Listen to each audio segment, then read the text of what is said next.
What's up, guys? Happy National Nacho Day. There's a day for everything nowadays. I was on Twitter just before recording this. I'm like, hey, it's National Nacho Day.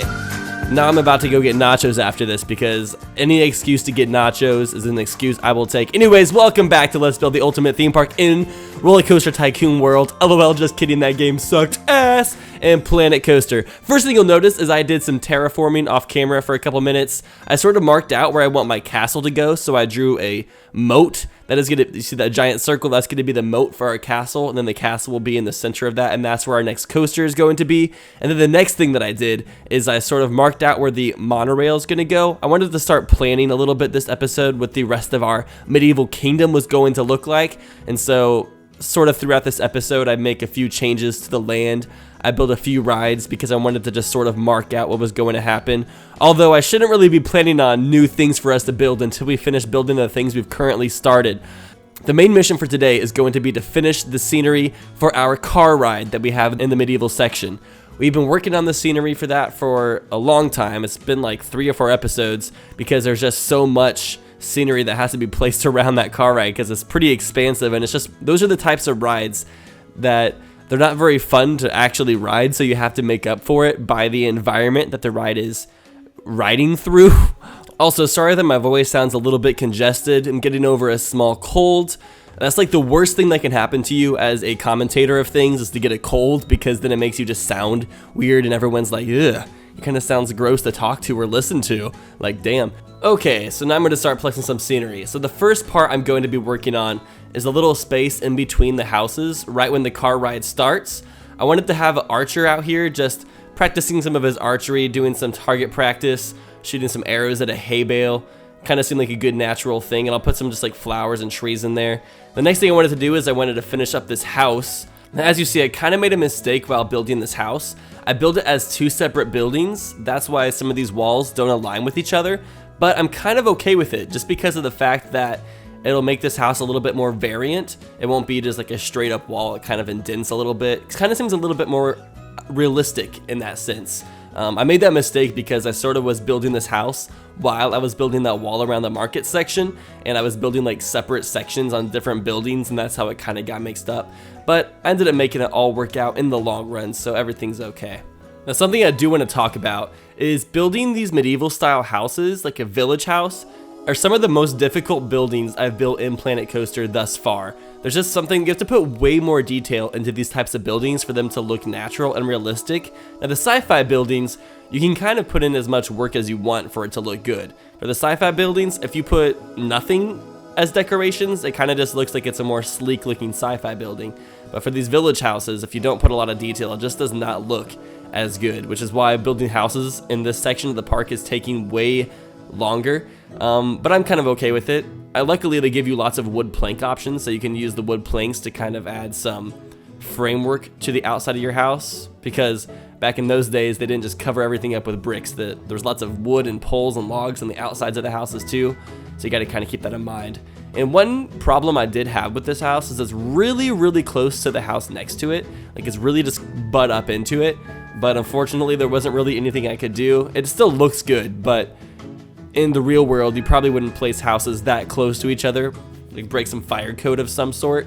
I'm not sure if they had fire codes back in medieval times. I'm not sure how strict they were with building codes. I know building codes nowadays are pretty harsh depending on where you live. But right now, we're building a lake house down by Table Rock Lake in Branson, Missouri. Me and my family, me and my dad, we did most of the construction work ourselves. We did all of the framing for the house, all the interior work, all the trim, painting, windows, doors, tons of like the inside work. And where we're building our lake house, there is not very many building codes, so it's like nice. You don't have to get inspections nearly as often as you would if you built in the city. But at the same time, that means the houses could be a lot more dangerous too. So I'm not sure if that's necessarily a good thing or not. But yeah, building codes just aren't as strict in rural areas. Just because there's not as much of a population, they don't really care as much, I guess.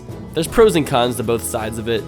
So for the furniture inside this house, I use a lot of the new scenery from the spooky theming pack because they have lots of just furniture for the interiors of haunted houses and stuff. but a lot of the interior furniture is just some basic furniture. Like we have our sofas, our coffee tables, our bookshelves, our end tables, and so I combined a lot of these aspects just to decorate the inside of this home. Kind of made it look like the inside of some bard's home, maybe, just somebody who sits around and just writes musical tunes all day. Who knows? Now, for the recording session of this episode, I actually recorded myself building all of this live on my Twitch channel. Pretty much what I did is I didn't talk too much, because whenever I'm building stuff like this, I usually have to concentrate pretty hard on what I'm doing, because I'm trying to just think of like all the ideas of what I want to build, and it gets a little bit overwhelming sometimes. So what I did is I had this option where my viewers at the time could just request songs and queue up songs, and I just listened to a bunch of music by request of the viewers at the time.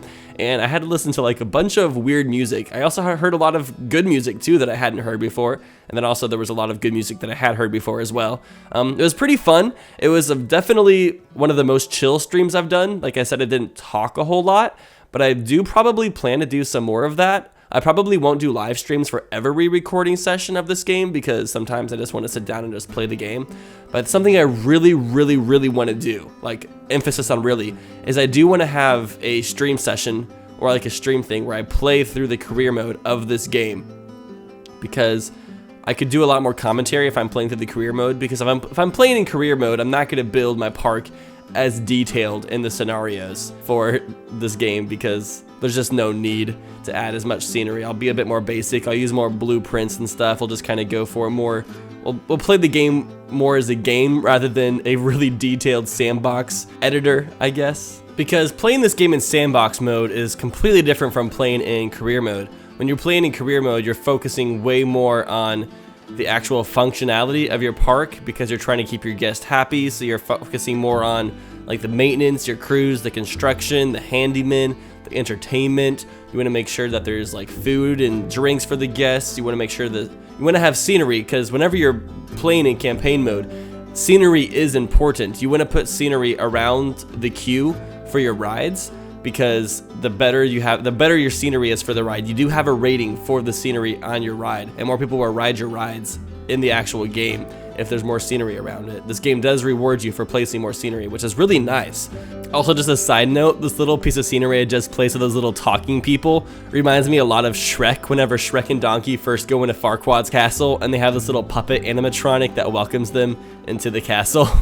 That's just what it reminded me of for some reason. Alright, now I'm going to trim out this house. I've been making some pretty steady work on this house. I'm glad I'm getting this one done, because this was the last house like in this main first entryway that wasn't finished. So now that we're finishing it up, it's gonna look way more finished when you first enter the medieval section, which is really nice. Anyways, as I was saying earlier, I'm kind of happy that I waited to play the campaign mode for Planet Coaster on YouTube or Twitch or whatever I do, because they've been making so many updates to the game, and I feel like now I'll be playing the official, more finished game whenever I do a Let's Play series on it. Just because there's going to be more elements to talk about and things to do and scenery elements to add and more campaign missions to play. And then also, the year anniversary of this game is going to be on November 22nd, I believe. We're less than a month away from that, and they have another update coming soon for that. So I should probably talk about the update that's coming up, or maybe I should just wait until the update occurs before I talk about it. I guess I can touch on it. The thing I'm most excited for them to add is they're adding picnic tables to the game, and different tables, so you can finally build food courts, and that is just going to make this game so much more realistic. I wish they would have added that a long time ago to Roller Coaster Tycoon simulation games, but they didn't. But Planet Coaster is being a babe and is adding picnic tables for us, so I'm super ecstatic about that. They're adding a few new rides, which I'll talk about those rides once they actually come out. And they're also making it so the staff is a lot more realistic. So for example, the staff that works inside the food stands, the information booths, all of that, they will actually have shifts now, and whenever their shift ends, they will leave the booth and another staff member will come and replace them. So that's pretty dope. And they're also adding some sort of barrier block, so guests will walk around certain elements of scenery. So say you don't want to have guests walk onto a certain part of your path and you like block it off with, say, like a plank or something. Just, I don't know, for example, they'll also add a invisible barrier block that you can place on the path, so guests will walk around the elements of scenery on your path And this is awesome because it'll allow for a lot more realistic guest flow in your park. You can put, like, say, a stone on the path in your park and then place a barrier block on top of that stone, and then the guests will diffuse and walk around that stone in the middle of your path. And so that'll just be super cool. You can place, like, trees in your paths, and it'll just allow you to do a lot of stuff, which is really, it's so exciting. I'm so excited for this feature to be added. Alright, so now I'm building this fountain outside for the Plaza little section of our medieval town. I just wanted to have a little section where it seemed like people would congregate and just hang out next to a fountain. It looks pretty nice and pretty. Put some little princess statues next to it. And then the next thing I did is I took some time and I sort of started mapping out what the rest of our medieval section of a park would look like. So I was placing some rides just because I wanted to have an idea in my mind how everything would fit together. Because sometimes building these parks is like putting a giant puzzle together. You got to kind of figure out the big picture first sometimes and then go back and add the small details. Now, doing this is going to make me like probably even more anxious in the long run because we still have so many things to finish that I've started already. We still have to finish the giant indoor sci-fi complex. That will probably only take about one more episode. I'm really excited to have that done. We've been working on that for a really long time. I still need to finish the little section of land outside of the medieval section where that giant like swing ride is. There's just some buildings out there that aren't finished, and it won't take that much time to finish it, but for some reason I kept on putting it off. And then we gotta finish placing the wall around the medieval section. We gotta build the castle. But fortunately, since we pretty much are finishing up the car ride today, that's one major thing checked off the checklist. Now, I do want to make a quick apology. So I get a lot of comments. I probably get more comments from people asking for new episodes of this series than like anything, just because these episodes are so like spaced out, and I really do apologize for that. One of the reasons they are so spaced out is because a lot of the time I get like really anxious thinking about recording the commentary for these videos because I record them post-commentary, and post-commentary for some reason is way more difficult for me to do, but at the same time I can't do live commentary for this series or else it just wouldn't work because I speed the footage up to 800 times speed.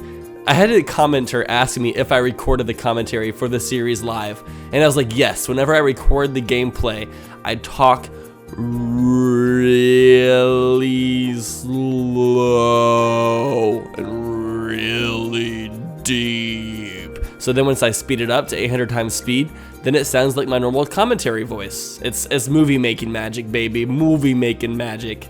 Ended up placing some cube topiary hedges to separate the path from this little plaza section. I thought it was like a really nice separation. I like using the green as a separation. It just looks super nice. And I guess my main goal or influence for the small little plaza section is I always think of the Hunchback of Notre Dame, which is pretty much my favorite Disney movie of all time. Shout out to Quasimodo. He's an OG. But I kind of was like thinking of the scene of Hunchback of Notre Dame where they're having the festival out in the square outside of the Catholic cathedral, and I really want to kind of like decorate it up and make it look a little bit lively like that. Now we don't have much space to work with, but that was just some really just low-key inspiration. It was just something I had in the back of my mind whenever I was decorating this, and I'll probably go and add a few more decorations in the future after I look up some pictures of that scene from the movie, just because it's good to have inspiration for things, I guess, just to have an idea or thought in your mind. I added a little juggling jester, put up some little flags, some poles, and we're getting really close to finishing the details for this ride. We will ride the ride at the end of this video, so don't worry. Gonna put in some little finishing touches. I put a little separation wall as cars entered and left the village, and did some little terrain features, just added some more bushes and trees. Just wanted everything to look nice and polished. And just like really just the small details really matter when you're building these types of parks. If you leave little spaces unfinished, then it really shows, I feel. I personally have a very keen eye for details, so whenever somebody puts details into things, I really appreciate it. I remember playing Legend of Zelda Twilight Princess for the Nintendo GameCube when it first came out, and just at times being in awe at all the detail Nintendo put into that game. That's one of the reasons Twilight Princess is a game that I cherish so much, is because there's just so many small details, and it's such a good game in that sense. Like every single house you go to, every single table has just like little things spread out across it. Every single bookshelf has different books and knickknacks on it, and it's just, I love that type of shit. Like, it's great. That would actually be a really good idea for a scenery pack addition to this game, like a small detail scenery pack where they have just a bunch of tiny little knickknacks that you can place on your tables, on your bookshelves, like just so you can really get into the small nitty-gritty details for your theme parks. At the same time, it might be unnecessary to do that kind of thing because when you ride these rides, you can't really see those small of details. But for some people like me, I like doing that kind of stuff, so I would like that. I'm thinking about making a video of just ideas I have to make Planet Coaster better, because Frontier really listens to fan ideas, so maybe they would check out my video. Anyways, I think we're just about at the end of this video. We got everything done that I wanted to get done today, and I'm pretty damn excited about it. So if you enjoyed this video, please give it a thumbs up. I'd appreciate it. Like I said, I'll try to get new videos out as soon as possible. Like, these videos just take a long time to get done, and I apologize. But anyways, let's ride our car ride.